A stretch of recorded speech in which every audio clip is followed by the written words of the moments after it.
A visão do vale de ossos secos. Ezequiel viu um vale coberto por ossos sem vida.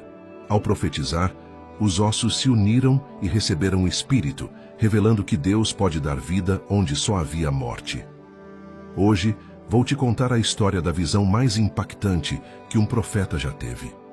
Ezequiel estava em meio ao seu povo exilado na Babilônia, quando de repente sentiu a mão do Senhor sobre ele.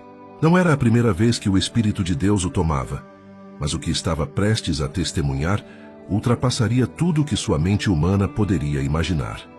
Em um instante, ele foi transportado em visão e colocado no meio de um vale. Mas não era um vale qualquer. Era um cemitério sem sepulturas, um campo de morte absoluta. Ossos humanos cobriam toda a extensão daquele lugar. Milhares, talvez milhões deles, espalhados pelo chão árido sob o sol escaldante. Não eram cadáveres recentes. Eram ossos completamente secos, branqueados pelo tempo, despedaçados e desconectados uns dos outros.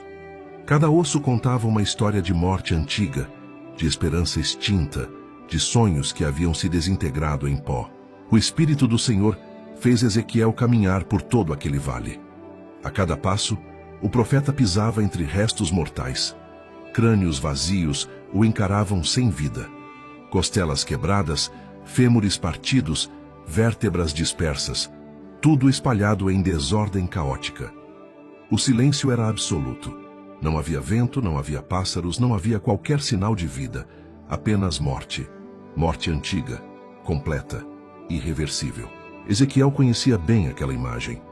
Não apenas na visão, mas na realidade que seu povo vivia. Israel estava destruída. Jerusalém havia caído. O templo, a própria casa de Deus, estava em ruínas. O povo escolhido estava espalhado em terra estrangeira, escravizado, humilhado, sem rei, sem sacerdotes funcionando, sem esperança. Eles eram como ossos secos, não apenas mortos, mas há tanto tempo mortos que não restava nem a memória da vida. Enquanto Ezequiel caminhava por aquele vale interminável de morte, Deus lhe fez uma pergunta que ecoaria através dos séculos. Filho do homem, poderão reviver estes ossos?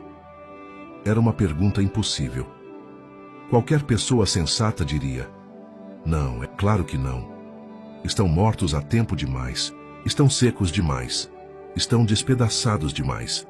Alguns foram destruídos por animais, outros desintegraram-se com o tempo. É absolutamente impossível. Mas Ezequiel havia aprendido algo fundamental em seu relacionamento com Deus. Quando o Senhor faz uma pergunta, ele já conhece uma resposta que desafia nossa lógica humana. Então o profeta respondeu com sabedoria: Senhor Deus, tu o sabes. Era uma resposta de fé profunda. Ezequiel não disse sim presunçosamente, nem disse não com descrença. Ele reconheceu que havia questões além do entendimento humano, situações impossíveis aos olhos mortais, mas possíveis para Deus. E então veio o comando que mudaria tudo. Profetiza sobre estes ossos e dize-lhes: ossos secos, ouvi a palavra do Senhor. Pense na aparente loucura disso. Pregar para ossos? Falar com restos mortais que não tinham ouvidos para escutar, cérebros para compreender ou corações para responder? Do ponto de vista racional, era absurdo. Era como gritar em um deserto esperando que as pedras respondessem. Mas Ezequiel obedeceu. Ali, no meio daquele vale macabro, o profeta abriu sua boca e começou a proclamar a palavra de Deus aos ossos secos. Eis que farei entrar em vós o Espírito, e vivereis. Porei tendões sobre vós, farei crescer carne sobre vós estenderei pele, e porei em vós o Espírito, e vivereis. E sabereis que eu sou o Senhor. No momento em que as palavras saíram da boca de Ezequiel, algo extraordinário começou a acontecer. Um ruído ecoou pelo vale. Não era o silêncio da morte mais, mas o som da vida, começando a se reorganizar. Os ossos começaram a se mover. Imagine a cena. Milhares de ossos espalhados pelo vale começaram a tremer, a deslizar pelo chão, a se buscar mutuamente. Ossos que haviam estado separados por anos encontraram seus pares. Cada fêmur localizou seu quadril. Cada vértebra encontrou sua posição na coluna. Cada costela voltou ao seu lugar no tórax. Crânios se encaixaram sobre colunas cervicais. Os dedos das mãos e dos pés, minúsculos e dispersos, de alguma forma encontraram seus lugares corretos. Era uma dança macabra de ressurreição. Osso se conectando a osso, estruturas esqueléticas completas se formando diante dos olhos atônitos de Ezequiel. O vale inteiro estava em movimento. O barulho dos ossos se chocando, se encaixando, se unindo, criava uma sinfonia estranha de esperança nascendo do impossível.